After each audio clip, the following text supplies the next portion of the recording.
Welcome back to our monthly market update. And wow, February's numbers are telling a really interesting story. After that big price dip we saw in January, the market didn't just find its footing, it came roaring back. So we're going to dig into what that actually means for anyone buying or selling right now. Okay, let's just dive right into the numbers.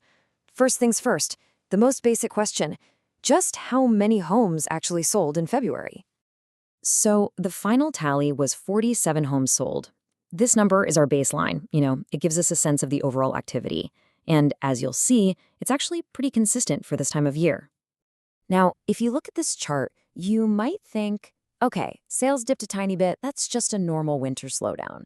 And you'd be kind of right. But that steady, almost boring number of sales, it's actually masking the real drama that was playing out with home prices. All right, now for the number everyone really cares about, the price. And honestly, what happened in February was a bit of a shocker. The median sale price shot all the way up to $507,000. Now, to really understand why that's such a huge deal, you gotta remember what a disaster January was. This chart just says it all, doesn't it? I mean, look at that. After hitting a high in December, prices just fell off a cliff in January, a drop of over $100,000. But then look at February. It wasn't just a small recovery. It was a massive rebound that almost completely erased that entire loss in just 1 month. So yeah, the key thing to take away here is that the market showed some incredible resilience. It didn't just stabilize. It recovered almost all of January's losses in a flash. That tells you there's some serious strength bubbling just under the surface. So, what does a price jump like that actually mean if you're out there trying to buy a house? Well, it means one thing. Competition is heating up. And the data really proves it. Check this out. The median home in February sold for 97.7% of its original asking price. That is incredibly close to full price. It's a crystal clear sign that we're in a competitive seller's market. And you've got to remember that 97.7% is just the median. It's the middle of the road. That means for a lot of properties, the competition was way more intense. It tells us that yes, bidding wars are officially back. And this just shows you how intense it got for some homes. I mean, look at that property on Bow Canyon. It sold for an unbelievable 126.4% of its asking price. That's more than a quarter over what the seller listed it for. And it wasn't a fluke. You can see several other homes went for well over asking. Okay, that median price gives us a really good snapshot of the market center.